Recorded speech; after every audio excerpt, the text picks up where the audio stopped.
Nah ini kembali ke kalimat la ilaha illallah. Saya tidak perlu provokatif, pasti teori saya itu benar. Bukan saya bilang benar itu karena sombong, enggak. Ini sesuai teks. Misalnya begini, benar enggak kelompok takfiri yang suka ngafirkan orang lain? Itu pasti tidak benar. Logikanya gampang. Orang yang kafir 70 tahun saja dengan melafadzkan la ilaha illallah menjadi muslim. Masa dengan kalimat yang sama yang muslim menjadi kafir? Itu logikanya kan nggak ketemu. Orang kafir 70 tahun untuk menjadi muslim disuruh baca apa? La ilaha illallah. Tapi gara-gara baca la ilaha illallah nyekel patok jadi kafir. Pertanyaannya, loh ini kalimat apa? Kalimat untuk mengkafirkan apa kalimat untuk mengislamkan? Karena yang kafir dengan kalimat itu menjadi Islam, ternyata yang Islam dengan kalimat itu menjadi kafir. Itu ketemu nggak? Cara logika itu kan nggak ketemu kan? Makanya cara pikirannya Abul Hasan Asyadzili, dan saya setuju pikiran itu. Istighfar ini boleh orang Jawa Timur protes karena kadang beda manhaj, tapi jangan protes saya, protes Abul Hasan Asyadzili, kualat mesti sampean. Ketua Torekoh napa? Sadziliyah. Cara madzhab Sadzili, dan Anda boleh berbeda madzhab, mencari khasnya wong kampus itu wani beda. Beda kapasitas lah, pokoknya butuhnya beda. Dan ketok pinter, ketok kritis tuh. Cara madzhab Abul Hasan Asyadzili itu gini Pak Rektor. Jadi istighfar itu baik, tapi ba'da kamali tauhid, setelah tauhidnya itu benar. Alasan beliau masuk akal. Ketika ada ayat fa'alam annahu la ilaha illallah wastaghfir li dzambik bihadil kalimah. Jadi orang boleh istighfar setelah tauhidnya benar. Alasannya Abul Hasan Asyadzili begini. Qul lil ladzina kafaru iyantahu yughfar lahum ma qad salaf. Katakan kepada mereka yang kafir, sekali mereka tidak kafir, maka otomatis dosanya masa lalu diampuni. Pertanyaannya, yang bisa menghentikan kekafiran itu kalimat apa? La ilaha illallah. Dengan hanya melafadzkan la ilaha illallah Muhammadur Rasulullah, langsung yughfar lahum ma qad salaf, langsung dosanya diampuni. Berarti yang menjadi pengampun dosa lah, penyebab pengampunan itu apa? La ilaha illallah. Itu bahkan orang kafir belum istighfar. Loh, di ayat itu kan Allah nggak mensyaratkan setelah la ilaha illallah istighfar baru diampuni, enggak, asal la ilaha illallah langsung yughfar lahum ma qad salaf. Saya ulang lagi ya, jelas ya. Jadi kulil ladzina kafaru iyantahu yughfar lahum ma qad. Nah sekarang iyantahu, mereka berhenti dari kafirnya, syaratnya pakai apa? La ilaha illallah Muhammadur, itu langsung yughfar lahum ma qad. Artinya apa? Ghufranullah itu bisa didapat hanya dengan mujarrodut tauhid, yaitu hanya dengan melafadzkan kalimat thayyibah. Dan sahnya istighfar juga berdasar kalimat thayyibah itu. Misalnya gini, orang kafir sebelum Islam melafadzkan astaghfirullah, astaghfirullah, astaghfirullah, kira-kira diterima enggak? Enggak kan? Karena syaratnya istighfar ba'dat tauhid. Nah makanya dalam madzhab Sadzili istighfar itu setelah la ilaha illallah. Karena cara pandang ya seperti itu. Jadi fa'alam annahu la ilaha illallah wastaghfir li dzambi. Jadi dengan kebenaran tauhid saja ini sudah cukup kita insya Allah layak diampuni. Karena innallaha la yaghfiru ayyusyraka bihi wa yaghfiru ma duna dzalika liman yasha. Jadi orang yang tauhidnya benar itu bisa diampuni Allah asal tauhidnya benar. Itu Allah ngendikan liman yasha wa yaghfiru ma duna dzalika liman yasha. Dawe Imam Suyuti walam yakun liman yastaghfir. Jadi orang yang bertauhid secara benar meskipun gak sempat istighfar itu tetap potensi diampuni. Karena bawaan tauhid itu sudah menjadi layak diampuni. Kayak orang kafir sekali ngelafadzkan kalimat tauhid mbok gak istighfar langsung diampuni. Nah, karena melihat seperti itu terus orang berlomba-lomba memperbanyak jumlah lafadz la ilaha illallah. Jadi kita yang alim, kita semua, saya tidak bilang saya, kita termasuk yang di pinggir-pinggir saya ngaku alim nggak masalah lah, soalnya kita semua yang alim-alim itu tahu bahwa la ilaha illallah itu super, sudah bawaannya tauhid, juga punya kelayakan diampuni. Nah kemudian nasib kita agak sial, malah kalimat ini dituduh bid'ah, dituduh khurafat. Mergo Nabi nggak pernah tahlilan, Nabi nggak pernah. Nabi gak pernah tahlilan, kalau diartikan Nabi ratau maca la ilaha illallah, enak gak kalimat itu. Ini provokatif ini. Jadi ini sudahlah keanehan-keanehan ini kita terima karena ciri utama wali, ciri utama ulama itu wa'udhu fisabilillah, harus pernah disakiti. Jadi kalau Unisma sakit kalau dituduh apa? Dituduh bid'ah itu berarti belum calon ulama. Kan calon ulama itu wa'udhu fisabilillah, harus disakiti. Jadi kalau kamu disalahpahami itu ya harus santai. Termasuk provokatif tadi. Iya, termasuk provokatif tadi. Termasuk diatur tadi itu. Jadi kalau cara berpikir kan, karena mereka itu memang kalau kita turutin itu memenya itu terlalu, kadang menghujat kita itu enak ya jadi GNU, ada orang mati datang, kiainya dapat makan, dapat rokok, terus pulang. Jadi apa? Terus kita kayak tersangka terus. Kita kan kayak tersangka terus, tertuduh terus itu. Terus yang orang NU ya memenya juga nggak kalah ekstrimnya. Boleh ya ajaran orang nggak boleh ngasih kiai gitu. Berarti boleh dong ajaran kikir. Jadi memang kadang apa ya, cangkem elek lah bahasa kasarnya itu. Itu memang kadang lebih mengenakan. Kalau kita datang ke acara mayat kan dapat makan, dapat minum. Kalau yang sohibul bed rokok ya dapat rokok. Kalau kiainya dapat wajib, kadang 20.000, kadang 50.000. Terus memenya itu kok setega itu ya, ada orang meninggal kok malah kita makan-makan. Seakan-akan kan kultur ini biadab kan gitu. Tapi yang orang NU kebalikan bales. Oh ternyata nggak boleh ya mayat disodakoi. Ternyata nggak boleh ya orang dermawan. Berarti Islam membolehkan medit ya gitu. Yang model ini kan. Tak angen-angen itu luwih mandi timbang takbir ya. Karena ini kan memicu emosi kan. Memicu apa? Emosi. Nah tapi saya kalau disuruh bela mana itu tidak ada yang saya bela. Ya seorang sudah lah, kalau mau nganggur saja sudah itu juga. Ya tapi itu memang apa ya, itu khazanah Islam, ada yang kritik ada yang enggak. Ya itu memang khazanah, ya biasa aja kalau saya biasa aja. Karena dulu ulama itu sudut pandangnya itu ya seperti itu.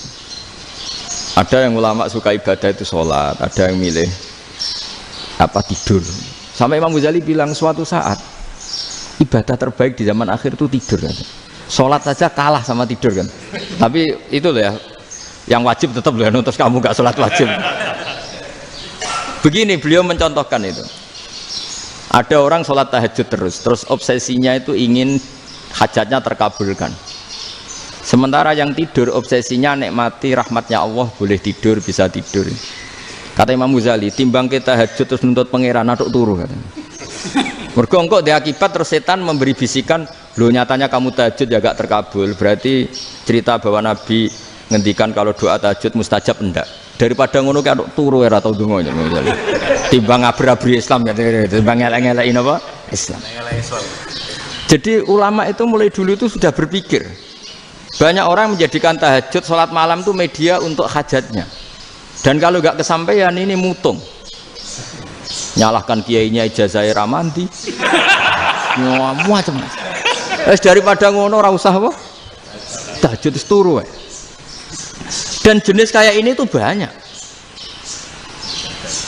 Makanya ulama kayak saya itu seenake dhewe itu ya jarak. Saya sering didolani muhibbin terus bilang Gus saya doakan gini-gini saya mau nyalon bupati atau saya gini, saya bilang gak waduh orang dongo nak ramandi darane ulama dongane ramandi. Nak mandi kamu jadi bupati tetap nganggep karena beli. Sopo sing ora roh bupati saya juga beli. Ribet kan? Ketika mereka jadi ngunsurkan doa kamu apa karena kemarin beli? Yang beli maksudnya nggak beli nggak usah tersinggung. Jadi ribet ngadepin. Nggak artinya gini loh, boyo doa itu jangan dipakai begitu loh. Kalau minta nasihat tak nasihati, jadi bupati yang baik, gubernur yang. Kalau minta doa itu resikonya. Akhirnya gigi kalau diminta doa ya doa, sebenarnya diisinya itu nggak doa kemenangan.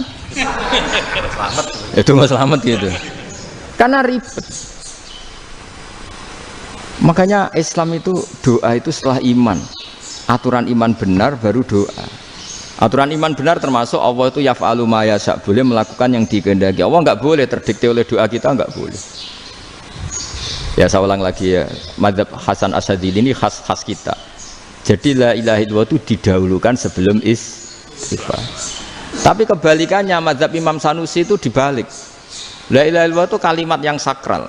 Karena yang sakral dibutuhkan muqaddimah, yaitu yang melafadzkan harus yang sudah bersih, yang sudah steril baru melafadzkan la ilaha illallah. Maka dalam mazhab Sanusiyah istighfar dulu baru la ilaha illallah. Nah, cara mazhab Abul Hasan Asadili kebalikan, istighfar itu sah setelah sahnya tauhid. Kamu ikut mana tuh? Sadili apa Sanusiyah? Alhamdulillah sama-sama tidak paham, ya sudah. Akhirnya sudah. Iya, saya nggak kemana-mana kan gitu. Jadi apa ya? Terus ini saya teruskan, ini biar khas pesantren atau khas NU lah. Kalau bahasa Pak Rektor khas NU. Ini Ben sampean tahu beberapa perbedaan itu lazim. Halaman 24. Ya, halaman 24 sama 25. Tak baca, ini masih orisinil. An Sufyan bin Uyainah, ini juga gurunya Imam Syafi'i. Kata Sufyan bin Uyainah, beliau cerita, kana Isa wa Yahya alaihi salam ya'tiyanil qaryah fayas'alu Isa an syirari ahliha wa yas'alu Yahya an khiyari ahliha. Jadi Nabi Isa dan Nabi Yahya itu satu generasi, sama-sama masih muda. Kalau di satu kampung yang Nabi Yahya tanya, ini keluarga terbaik siapa? Saya mau nginap di situ karena kumpul orang baik itu nyaman. Kalau Nabi Isa kebalikan, keluarga terburuk mana ya, saya tak di situ. Nah terus akhirnya faqala lahu Yahya lima tanzilu ala syirarin nas. Kenapa kalau kamu bermalam kok malah kumpul orang-orang yang nakal? Innama ana tabibun udawil mardo. Saya ini nabi ibarat dokter. Di mana-mana dokter yang ngumpuli yang sakit, ngobati yang sakit. Makanya di NU itu ya banyak Kiai Jazab mengumpuli yang nakal-nakal. Nak tepak yang ngentas yang nakal, nak ra tepak ya katut. Ini adu nyali lah sudah gitu. Tapi itu ada ilmunya, yaitu niru Nabi siapa? Isa. Kalau kamu dokter penelitian itu cari daerah yang banyak pandemi apa yang bersih? Yang banyak pandemi, karena yang namanya penelitian ya di situ kan. Kalau kamu dakwah ngentas kemiskinan, ke daerah miskin apa daerah kaya? Nah sama, kalau ngentas kefasikan, ke daerah fasik apa daerah orang soleh? Fasik. Ya, tapi itu Nabi Isa. Nah kalau kamu tidak Nabi kan potensinya kan ngadut itu. Tapi setidaknya bahwa kita sering disalahkan karena punya beberapa tokoh yang ngancani fasik-fasik, itu sebenarnya ada dalilnya, yaitu Nabi siapa? Isa. Nah terus masalah tegas dan lunak. Ketika ada mahasiswa misalnya pacaran, boncengan lanang dan perempuan, itu pilihan kita apa? Kalau tegas terus gak mau mendengar kita, misalnya gini contoh gampang, tak beri contoh Pak D, jangan orang tua, nanti secara fikih itu beda. Nah ini kan kita orang pesantren nah, biasa ngaji fikih detail. Kamu Pak D seorang perempuan mahasiswi misalnya sering pacaran, setiap ke situ sama pacarnya kamu diam saja, padahal kamu dosen keislaman. Mesti pawanaan kamu nyimpulkan ternyata pacaran itu tidak apa-apa, buktinya Pak D itu tidak negur, menengahi. Ini berarti as-sukut alal mungkar. Tapi kebalikannya, Pak D ini terkenal keras. Nak rono mesti ra diaku ponaan. Akhirnya ya ora rono. Mesti ngerti nak mesti diamuk. Nah, dua orang ini sama-sama gagal kan? Yang lunak menjadikan ponaannya pacaran terus karena enggak negur sehingga dikira membolehkan. Sing keras juga enggak sempat bina wong rono era wani. Akhirnya dua orang ini sama-sama enggak ketemu, sama-sama enggak berkesempatan membina kan? Gagal membina kan? Karena yang keras ponaannya enggak pernah situ, berarti enggak bisa bina kan? Yang lunak membiarkan berarti juga ada bina. Nah Islam itu antara dua itu, ya agak terlalu lunak, enggak terlalu keras. Karena kalau terlalu keras, misalnya ada kiai terlalu keras, lu masyarakat mau tanya itu gimana? Lari kan? Lu saya ini punya pengalaman pribadi. Saya ini kan kecelok orang alim. Itu kalau pernah ya saya itu berusaha ya pokoknya ya umumnya orang alim lah. Tenang, terus anteng, enggak gejlok-gejlokan. Itu enggak ada yang tanya. Saya mimpi ketemu beberapa ulama itu disalahkan. Terus umat saya kalau mau tanya itu ke siapa? Wong alim wis wibawa, meneng tambah banget wibawane. Kepala Quran, sering gejlok rektor macam-macam. Terus wong wanita kok. Saya biasa ke pasar pandangan dicegot orang. Gus, putri saya itu sering keluar darah tapi melebihi batas haid gini-gini. Kalau badhe sowan jenengan, gak usah sowan ning kene mbek ngadeg-ngadegan. Terus tanya, yang haid berapa hari, Gus? Ya supaya rudat ilal adat sebelum dia punya penyakit istighadah itu berapa? 6 hari ya sudah, kembali 6 hari lainnya mustahadah, tetap sholat, tetap normal. Tapi kalau saya wibawa, Moro pasar go tasbih duwilu. Iku mesti wong salaman njaluk donga yakin. Tapi baru kayak rada uraan ketemu wong-wong, dol pening ndi? Maaf pening ndi? Gus beneran Gus ketemu jenengan kula wingi badhe tuwa kok. Akhirnya tanya. Dadi uraanku iku amdan. Lha nek sampean asli, iki asli uraan. Karena ndak uraan lah tetap ndak wibawa kan. Jadi baru kayak uraan itu ya banyak. Saya tuh kalau ngantor di Jogja itu banyak orang yang tanya. Ya biasa tuh tanya macam-macam. Karena saya uraan. Ke pasar ya orang, bahkan di bis sering ketemu orang, wah beneran Gus kalau badhe sowan jenengan badhe tanya ini. Ya sudah di sini aja. Jadi semua itu diilmoni. Nah, Nabi itu punya sisi yang dua-duanya jalan. Memang beliau luar biasa, dipilih Allah yang luar biasa. Nabi ketika wibawa itu banyak sahabat yang bahkan mengenali wajahnya aja tidak bisa. Ka'anna ala ru'usihim at-tairs. Bayangannya seakan-akan di kepalanya itu ada burung yang takut terbang, saking antengnya. Tapi Nabi sekali mengeluarkan job, sekali santai, itu sahabat tanya itu sampai yang nggak pantas ditanyakan. Nabi saya tadi kumpul istri saya, tapi tidak inzal, itu wajib mandi ndak. Aro'aita law anna ahadana ya'ti imro'atahu walam yunzil. Itu ya ditanyakan. Nabi pun kumpul itu betul sakit inzal sepundi. Gak bisa betul lagi. Terus ya ada yang tanya macam-macam. Ya saking ada sahabat dipanggil Nabi tambah lari, dipanggil lagi tambah lari. Pas jenengan nyeluk, oh pas kula kumpul bojo kula. Lah kula kuwatir jenengan orang suci, saya belum mandi, makanya saya lari. Nabi ngendikan innamal mukmin thahir, ya nak masalah ketemu kiai ra apa-apa ijek junub. Sementing kok nak salat ya dusik. Tapi Nabi sekali pakai mazahirul jalal, tapi pakai wibawanya, itu orang enggak berani ngomong. Tapi sekali Nabi rileks, itu orang bisa tanya apa saja, termasuk halal yang enggak pantas. Lalu ada sahabat itu tanya lucu, tanya Maimunah. Maimunah itu ya cantik tapi sudah agak tua lah. Maimunah, ya umal mukminin, hukumnya ngambung bojo pas Ramadan piye? Wah gak roh aku, gak tahu diambungkan Nabi pas Ramadan. Tanya Saudah, wah malah orang-orang diambung kalau Saudah itu kan wis tuwa itu. Lucunya istrinya jawab, tanya Aisyah yang mungkin Nabi, iya yang mungkin tanya Aisyah. Itu yang usul ya istrinya Nabi Maimunah. Selalu Aisyah, tanya be Aisyah. Ya Amirul ya umal mukminin gini-gini. Aisyah yang cantik masih perawan kan. Qabbalani Rasulullah bahwa oh Nabi biasa ngambung-ngambung pas Ramadan dan beliau tetap puasa. Akhirnya fakih ngarang kan wa takbil fi Ramadan wa tublah la tubtilu shauma ngambung ora. Iku udah biasa di sini. Ya nasi bojone ayu. Ndak ini artinya seasik itu gitu. Jadi garwane Nabi sing ngrasa rodok tuwa. Wah, aku ora tahu ya. Kok Aisyah. Serilek itu dulu itu. Maksudnya orang Islam pertentangan itu. Maksudnya dia balik semua ini bedanya orang pesantren sama orang kampus. Kalau orang kampus mau cerita agama itu rahmatan lil alamin, tapi nyontokno rileke ora iso. Agama itu rilek, tapi nyontokno rileke ora iso. Mergo ya rapati ngaji. Contohnya iso, tapi mau gawe kaidah mau Islam itu rahmatan. Jadi Nabi itu lah, Allah juga gitu. Allah itu kalau sudah memperlihatkan madzahirul jalal, itu mbok malaikat Jibril rawani. Ketika Allah dengan madzahirul jalal. Tapi kalau Allah dengan madzahirul jamal, madzahirul apa? Jamal. Iku ya gojol-gojol kan sampai makhluke gojol. Ya buli-bulian cara sakniki. Ya sampean delok ning hadis syafaat itu, akhiru man dakhalal jannah atau akhiru man kharaja minan nar, itu di beberapa judul. Ada seorang rojul yang ahli neraka ya, dintas mbek pangeran terus didudono swarga. Gusti, swarga sengiler tok ora wong wayu roh wis ngiler tok. Ngerjaluk Gusti mosok roh tok ora oleh mlebu. Jarimu asal mlebu metu kon neraka ora jaluk-jaluk meneh. Sumpah lho ya, gak jaluk apa-apa meneh. Mboten Gusti. Sekali saya keluar dari neraka ndak akan minta apa-apa lagi.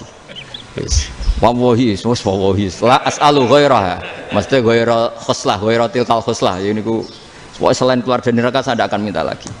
Didono swarga wong do kelon seru wibet kan. Sing bojone elek kan dendam dadi ning swarga iki. Swarga wis macam-macam. Gusti mosok roh tok ora oleh mlebu. Jarine ra janji ra njaluk meneh. Akhire ya wis didelokno neraka. Jadi pangeran jawabe gampang, didelokno neraka. roh neraka begitu menyakitkan, begitu ngeri. Sudah Gusti saya tidak minta surga, sementing nggak masuk neraka. Rabbana srif anna adzab jahannam. Setelah lama itu diadepno swarga nenjuk mlebu swarga, terus diadepno nang neraka. Akhirnya ya sudah. Saiki mlebu swarga gak apa-apa. Iku jawabe lucu. Atas taziu bijinan ngenyek kula. Wong karuan ra di swarga kok mlebu swarga. Terus akhirnya mlebu swarga, kan mlebu swarga tamanna, sangen-angen sembok jaluk apa?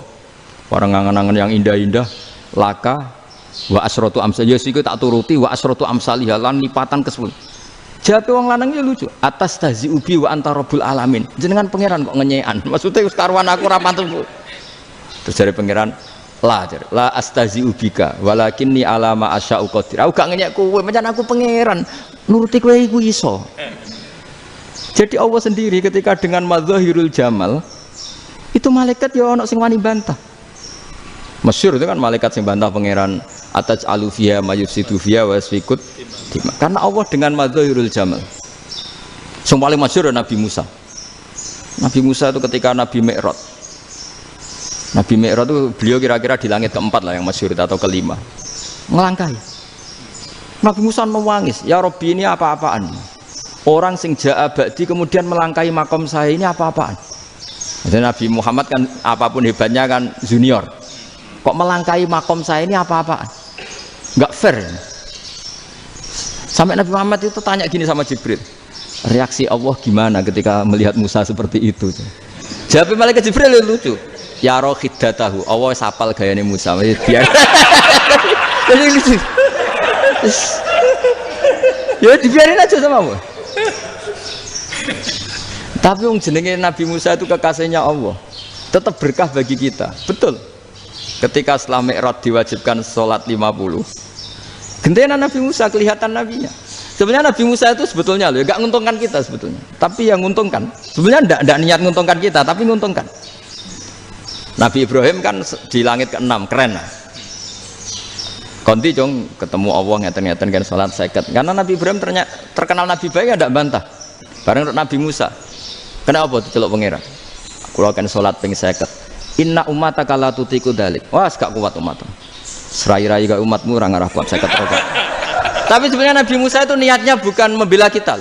Fa inna ummati la umatku sing gagah-gagah ra iso meneh umat. Berarti sebetulnya ya itu masih pakai gengsinya gitu. Wes ngono-ngono lah sementing kita untung. Sebetulnya dia itu nggak terima. Wong umat saya aja yang lebih kuat, nggak kuat apalagi umatmu. Dan terus sebutin, irji ila rabbika fas'alhu takhfif. Itu berarti Allah dengan madzahirul jamal. Sudahlah, datang ke Allah minta keringanan. Allah itu baik. Minta, mbak Allah diringana mau 5 tok, jadi cek 45. Balik Nabi Musa, piro 45, cek ra kuat umat. Wong umatku ra kuat, jadi sebenarnya dia bilang umatku ra kuat. Lho cara Nabi Muhammad model wong Malang, yo beda umatku mbek umatmu. Ribet kan? Itu. Lho Nabi Muhammad kan enggak seperti itu kan? Enggak punya akhlak Malang kan, akhlak. Maksudnya akhlaknya mujur itu loh, akhlak yang baik gitu loh. Ya akhlak yang mujur lah, bukan yang malang gitu. Jadi Nabi ya manut. Tinggal 40 kan, dikurangi lagi 35 sampai 9 kali kan, masyhur itu. Ya kan kalau dikurangi 55 kan berarti turun naik kan 9 kali. Itu setelah 5 itu Nabi Musa cek usul masih ragu. Itu cara Nabi munggah nentek. Ini entek ya. Terus iya doa tuntas betul. Sebebas. Terus munggah ado-ado lha opo? Ngapain itu? Akhirnya Nabi Muhammad sudah sampun ya kalimah Allah. Saya ini malu sama Allah Musa. Sudah 9 kali dan diturutin terus. Jadi Allah kalau dengan madzahirul jamal itu Nabi Musa biasa nego sama Allah. Tapi ketika Allah dengan madzahirul jalal itu Nabi Musa enggak berani. Yaitu di hadis syafa'ah. Hadis syafa'ah ketika manusia datang ke Nabi Adam, ya tuna Adam. Ya Adam anta abul basar ngene isfa'li ana inda rabbik. Kamu saya minta mensyafaati kita. Nabi Musa, Nabi Adam, inna rabbi qad ghadibal yawma ghadaban lam yaghdab qablahu mislah wa la yaghdab ba'dahu mislah. Ini Allah sedang murka besar dan tidak akan murka seperti ini lagi. Sudah saya tidak berani, nafsi. Nabi Ibrahim enggak, termasuk Nabi Musa ketika di itu ya enggak berani. Karena Allah dengan madzahirul jalal. Itu Nabi Musa enggak berani. Sudah saya sendiri itu pernah salah. Yaitu saya membunuh seseorang yang enggak disuruh oleh Allah membunuh itu. Yang pas jotosi orang Kipti. Akhirnya datang ke Nabi Muhammad. Pas ke Nabi Muhammad, Allah dengan madzahirul jamal. Dengan madzahirul jamal sampai Kanjeng Nabi ngendikan analah, saya akan memintakan syafaat kalian. Terus fa ahmadu rabbi bima hamida allamaniha rabbi. Saya muji Allah dengan pujian-pujian yang orang lain tidak tahu, hanya saya yang diajari, kata Rasulullah. Ya di sini menurut banyak ulama termasuk kitab yang saya baca, kenapa Muhammad sebagian namanya Ahmadu? Itu dari af'al tafdil, fa Muhammadun Ahmadu min ghairihi. Muhammad Rasulullah itu kalau muji Allah di atas cara mujinya nabi yang lain. Jadi Ahmadu bukan dari fi'il mudhari' lil mutakallim tapi dari af'al apa? Tafdil. Fa Muhammadun Ahmadu min ghairihi. Bahwa Kanjeng Nabi Muhammad sallallahu alaihi wasallam itu cara mujinya Allah di atas pujian para nabi. Makanya di sini Sayyid Ali Zainal Abidin kalau muji hamdal hamidin wa fauqa hamdil hamidin. Jadi pujian saya ini di atas rata-rata cara mereka apa? Memuji. Yaitu sirinya apa? Nabi itu tahu bahwa akhirat itu tidak bisa batasi Allah. Kamu tidak bisa nyemprit Allah. Allah, ini akhirat loh. Amal sudah tidak manfaat. Ingat itu. Tidak bisa seperti itu. Allah itu nggak bisa tunduk sama konstitusi yang bernama akhirat. Artinya Allah meskipun di akhirat tetap duwe hak yaf'alu ma yasa atau yaf'alu ma yurid. Enggak bisa kamu terus wah ini akhirat, amal ra iso dikirim wong mati, amal ra iso dikirim. Yang pangeran kok mbok atur. Kalau kita yang mengirimkan enggak bisa, tapi kalau Allah tetap bisa. Makanya ada kiai mengatakan kok untuk qadar ra iso dirubah, itu kamu. Makanya ada seorang kiai ditanya, kok untuk qadar ra iso dirubah sekali dicatat selesai. Jari kiai tadi, tapi nak Allah iso. Dalile apa ya huwa ma yasha wa yusbit. Nah Allah ya iso, sing ra iso kan kita. Nah, Nabi itu tahu betul meskipun akhirat itu Allah masih bisa dinego saking baiknya. Akhirnya Nabi sujud, masyhur itu terus, ya Muhammad irfa' ra'sak wasal tuqa wasatu safa. Semat sirahmu angkat, kuwi apa tak turuti. Semenjak itu Nabi minta apa? Syafa. Artinya apa? Ketika Nabi lain berpikir bahwa akhirat ini membatasi amal karena sudah Nabi tahu betul kalau Allah tetap Allah yang enggak terbatas kekuasaannya, enggak terbatas rahmatnya juga saat di akhir. Makanya disebut fa Muhammadun Ahmadu min ghairihi. Makanya wa mubasyiran bi rasuli ya'ti mim ba'di ismuhu Ahmad. Jadi makanya terus banyak GNU sing macam-macam lah. Sing ana sing potongane wedi terus hati-hati. Iku berarti makome madzahirul jalal. Ana sing amen guyon nek makome madzahirul jamal. Ana sing ra jelas ngene iki, sing ra jelas. Nak guyu buanter kok nangis yo buanter. Jebule urusan utang. Lah ini sudah yang udah. Jadi makanya yang rileks saja. Sebenarnya agama ini santai, rileks karena agama ini harus bifarohin wasururin. Enggak boleh agama ini dibawa dengan kekerasan, dengan antisosial. Karena agama ini harus kul bi fadlillah bi rahmati fa bidzalika falyafrahu, harus senang, harus rileks. Makanya saya jadi kiai itu senang takutnya gini. Sekali saya tidak senang jadi presiden buruk. Ternyata di wong alim ra enak, itu contohnya. Sampean merengut terus uripe susah, nanti orang tidak berani jadi orang alim. Makanya saya buktikan bahwa saya lebih bahagia dibanding rektor. Nanti orang ingin jadi rektor semua, nggak ingin jadi orang alim. Saya pernah ketemu sekian rektor di Jogja, tanya, Gus, kenapa jenengan bela-belain pesantren sampai segitu? Kan keren kampus NU, sekarang ada Unisma, ada NU Jogja, ada NU Jepara gini. Tak bilangin gini, sampai rektornya itu istighfar. Gitu. Saya bilangin gini, ini sekaligus tak kasih tahu ini rektor Unisma ini. Tak bilangin gini, andai kan tidak ada kiai kayak saya itu Islam bisa tutup. Katanya. Kok bisa, Gus? Misalnya ada perempuan haid faqal adat. Itu kalau untuk tahu hukumnya haid daftar dulu ke Unisma. Daftar dulu kan? Setelah daftar nunggu pelajaran haid. Baru tahu haid setelah 3 tahun dari masalahnya gitu. Tapi baru kayak kiai ketemu saya di jalan, Gus anak kula nu khat ngeten-ngeten mboten normal, hukumnya piye? Oh, hukumnya ngene dibalekno ning adat. Ora usah registrasi, ora usah daftar. Jadi ya harus ada istighfarnya lah. Unisma juga harus istighfar, semuanya harus istighfar. Karena ada sisi yang nggak mewakili kebutuhan Islam. Tapi saya sebagai kiai juga istighfar. Karena fakta hukum mengatakan yang boleh jadi KUA yang jabat, yang boleh kemenak yang punya gelar. Dan ini yang mengawal Islam secara undang-undang karena mereka yang bikin. Nah, karena kiai tidak punya gelar tidak bisa jabat di situ. Saya juga istighfar. Jadi tidak sampai antok yang istighfar. Karena yang kebutuhan ini terwakili yang punya gelar. Tapi yang punya gelar juga harus istighfar tadi. Mosok kepen roh hukum khat ngenteni kuliah se. Itu aja nanti nunggu guru yang pas mata pelajaran itu. Terus kapan dekne salate wong jawabannya belum ketemu. Tapi baru kayak saya kan ketemu di jalan tanya. Gus saya sering ketemu.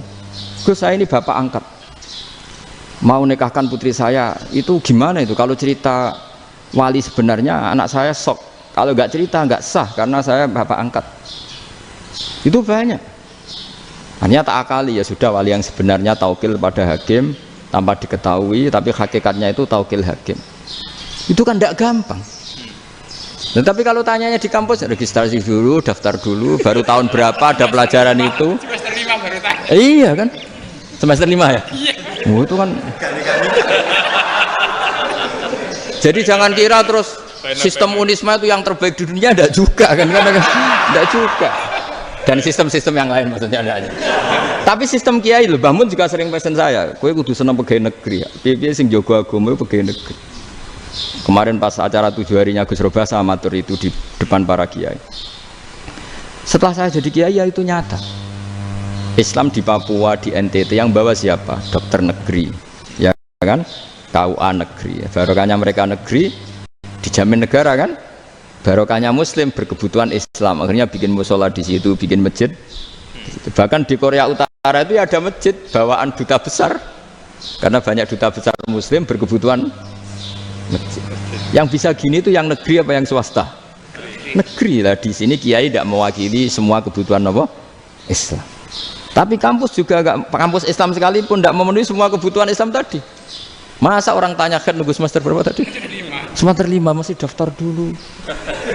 Nunggu pelajaran itu. Payahnya pas ketemu dosennya, wong saya tidak pernah kan ribet kan? Dosennya cowok gitu. Jadi sudahlah, makanya ini. Iya, makanya ini kan bentuk kearifan lah. Jenengan ngakui fungsi kiai kayak saya itu bentuk kearifan. Saya juga ngakui jenengan itu butuh kearifan. Saya sering didolani KUA itu. Itu rata-rata ya didikan kiai. Kompilasi hukum Islam itu banyak ya, janda cantik. Contohnya harus cantik, kalau jelek nggak mungkin terjadi kan. Ada janda cantik kebetulan suka kawin tapi takut zina. Saya ulang lagi, suka kawin tapi takut. Itu seringnya gitu Pak Rektor. Jadi dia kawin bosen, bilang ke KUA, Pak saya sekarang mau nikah sama ini. Loh, tapi kamu mau punya suami. Ya tapi kan nggak tercatat Pak. Itu KUA-nya rata-rata itu nggak berani. Meskipun nggak tercatat, karena secara fikih meskipun nggak tercatat tetap dia seorang perempuan yang bersuami, maka nggak boleh nikah sama orang lain. Jadi coba kalau nyun sewu KUA hanya ngikuti hukum formal, yang penting di catatannya nggak punya suami, ya dinikahkan saja kan. Tapi mereka enggak, karena didikan kiai nggak berani. Artinya gini, kalau hanya pro hukum catatan sipil, maka ini dinikahkan bisa karena nggak tercatat. Tapi secara hukum santri nggak bisa dong menikahkan perempuan sing dzati zaujin yang punya suami. Nah, ini barokahnya kerjasama yang baik. Jadi di masyarakat itu tertanam didikan kiai nggak boleh nikahkan perempuan yang bersuami. Tapi di KUA ngikuti hukum formal. Dan di Indonesia itu KUA itu rata-rata konsultasinya ya sama kiai. Sehingga ya nggak berani akhirnya, meskipun aku udah mlebu rokok mbak, gak iso. Dan itu banyak. Seorang lagi ya, makanya ini kan pesantren itu nggak boleh mati. Orang kiai-kiai kayak saya nggak jelas-jelas itu harus lebih jelas lagi. Karena ini yang on time, yang online, yang siapa saja bisa tanya. Saya itu SMS saya itu nggak punya HP WA. HP jadul itu SMS-nya tiap hari tak berapa, orang yang tanya dari Kalimantan, dari Aceh.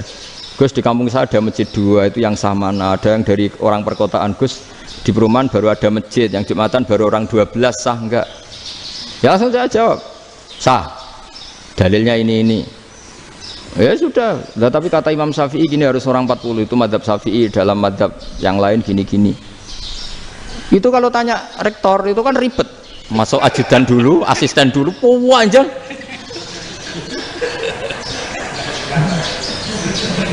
Wah itu kan ribet kan? Memanggil dosen dekan VAI dipanggil, dekan VAI nggak mau langsung jawab, cari dosen yang nekuni itu. Usul fikih saya nekuni itu baru seminar, nunggu dulu mbak ini orangnya baru. Panjang ya? Bisa tutup Islam kalau kesuwen. Coba kalau tanya kiai kan nggak ketemu di jalan. Dulu Mbah Zubair kata Mbah Mun, saya termasuk santri yang diapresiasi Mbah Mun. Dhisik Mbah Zubair yang ngono, anak nong takok pesuwan gak oleh. Gak takok ning kene. Gak biasa ditanya orang ngadeg-adegan. Ya alhamdulillah ilmunya cukup, kalau gak cukup ya kok sik. Jadi sebetulnya orang sopan itu ya agak ada yang ditutupi sebetulnya. Mboten prayogi teng dalan nginjang mawon matur. Ya sebetulnya ya sebenarnya memang ilmunya agak cukup gitu. Tapi itu sebenarnya secara fikih itu haram, menunda itu haram. Ya haram tuh, coba bayangkan ya, kalau tanyanya sekarang, Gus saya ini sudah keluar darah 1 bulan penuh, padahal normalnya hanya 6 hari. Saya nanti sholat enggak? Kalau ninjang mawon dugi kula, berarti kan hari ini belum ada keputusan. Sholat apa enggak kan? Tapi karena modus tadi, boten prayogi nggih ngendikan ngoten teng dalan ninjang tengen kula. Itu kemungkinannya 2, sopan atau goblok, itu saja. Kayaknya kalau sopan enggak lah, kayaknya enggak lah kata saya. Karena secara fikih itu jelas haram. Bagaimana mungkin sesuatu yang harus dipraktekkan nanti duhur dijawab besok, berarti duhur asar sampai subuh belum ada jawaban, berarti enggak ada sholat kan? Makanya dibutuhkan orang-orang alim yang kultural seperti ini, dan NU menghormati kultural. Tapi Mbah Mun juga sangat menghormati Islam formal, karena tadi produk-produk formal itu bisa dilembagakan oleh negara, dan itu kita ikut untung. Makanya Mbah Mun itu kalau punya tamu KUA, punya tamu polisi sampai pejabat itu. Kenapa saya contohkan KUA? Supaya jangan kira seperti pendapat orang-orang hasud, wah ya mesti aja disolani presiden seneng, menteri seneng. Enggak juga. Sebenarnya semua kiai itu mulai KUA sampai polisi, polsek, polres itu seneng semua. Karena sama-sama diajak mengawal bangsa ini, diajak mengayomi semua masyarakat. Tapi kadang-kadang masyarakat ngeritiknya, jenenge kiai disolani menteri ya seneng presiden. Padahal yang sowan kiai itu yang mulai KUA, Kapolsek, kepala desa, RT, Mudin. Itu Mudin kalau tanya ya lucu-lucu. Gus kalau nate nyembelih pitik kemanian, pitik gue gede man. Akhirnya Gus ngerti nak kemanian langsung tak sebelah meneh terusane ku sak ta ora. Ribet. Ya tak jawab, lah pitik masih ku jek urip ta ora? Jek urip Gus. Wis sah cara madzhab Malik jek urip. Karena itu ada perdebatan antara madzhab Malik dan madzhab Syafi'i. Nah cara Imam Syafi'i itu agak ketat. Hewan yang punya kehidupan sudah mutharibah, misalnya ayam jago, contohnya harus jago, karena kalau ayam kecil diikhlaskan haram. Jadi yang cilik wae kan gitu. Fikih itu ya, fikihnya orang Indonesia itu pecundang. Kalau ayam kecil nggak ditanyakan, mate ra wis. Kalau jago, jago ditabrak truk kejet. Andai kan nggak disembelih pun mesti mati. Itu cara madzhab Syafi'i itu haram. Karena penyembelihan ini tidak menjadi penyebab kematian, tapi memang karena kecelakaan tadi. Tapi cara madzhab Imam Malik enggak. Andai kan nggak disembelih, matinya kan 2 menit lagi atau 1 menit lagi. Andai kan nggak disembelih, berarti mati sekarang itu bawaan pisau apa bawaan kecelakaan? Ya sudah halal gitu cara-cara. Nah akhirnya ya saya bilang ya sudahlah kita semuanya malu. Jadi cara debat, cara Imam Syafi'i enggak, cara berpikir itu sudah tidak kehidupan yang normal.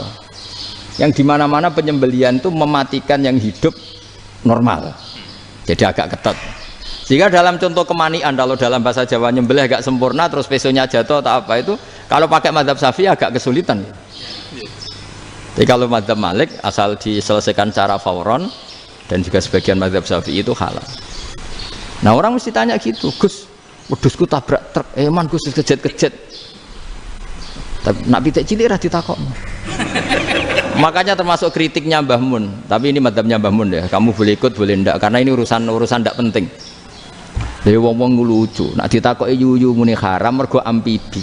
Yuyu ngerti ya, Man? Yuyu nggih. Tapi nak ditakoki kepiting muni halal. Mergo nak yuyu haram gak eman, nak kepiting eman. Risikonya besar.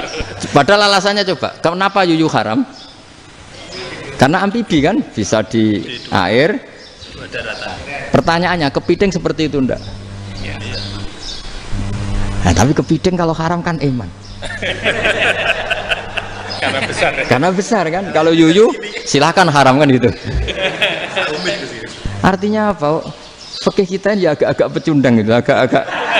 Pertimbangan. Iya, ini lucu kan? Kualitatif. Coba alasannya yuyu haram karena apa? Amfibi kan? Hidup dua alam.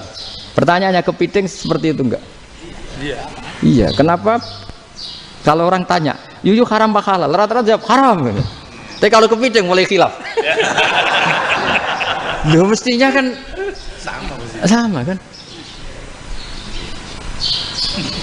Nah itu Karena unsur imannya. iya tadi. Saya juga sering melihat tonggo-tonggo itu. Ayam cuwilik sakmene ketabrak truk, enggak ada yang tanya. Tapi saya pernah jalan-jalan di Narukan sini. Ono jago ketabrak, sing duwe langsung marani kula pas saya naik motor. Gus ini halal apa haram?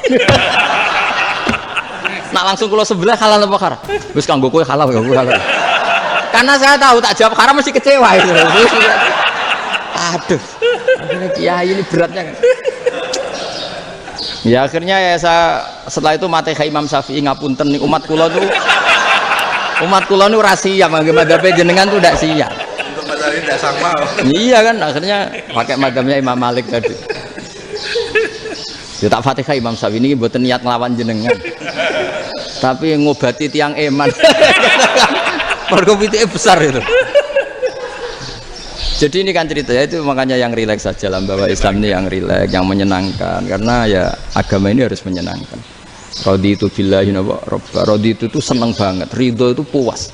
Nggak boleh beragama pertuntungan terus emosinan, ya marem atau raditu itu marem. Jadi yang ya saya kira demikian. Assalamualaikum warahmatullahi wabarakatuh. Waalaikumsalam warahmatullahi wabarakatuh. Salah seri loh Pak.